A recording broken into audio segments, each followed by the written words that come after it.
So I actually used to be a performer, Jason. I used to tour internationally around the world and do musical theater and singing and dancing.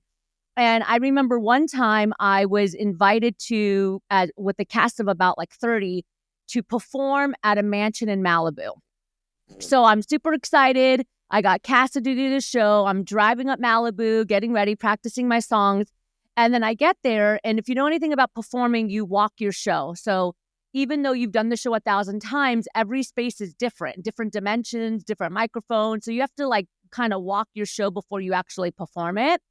And I remember we were walking our show and the director just stopped everything and started screaming. And there was a young man that was in the middle of the stage and she said, "Stop, wear your shoes." And this young man wasn't wearing shoes and he was like one of the main dancers.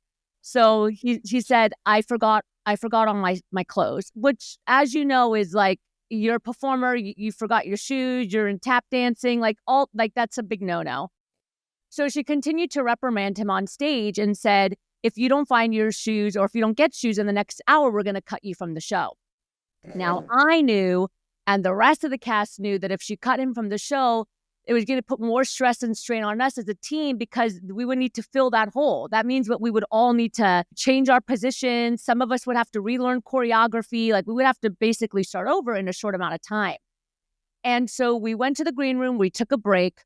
I remember walking into the green room and I'm like getting my makeup on and getting ready. And the CEO of the company walked into the green room and I became a kid at a candy shop. I'm like, what's about to happen? He's going to get like completely destroyed. You know, I was immature back then. And the CEO walks up to the young man. He puts his hand on his shoulders. He bends down. He takes his shoes off.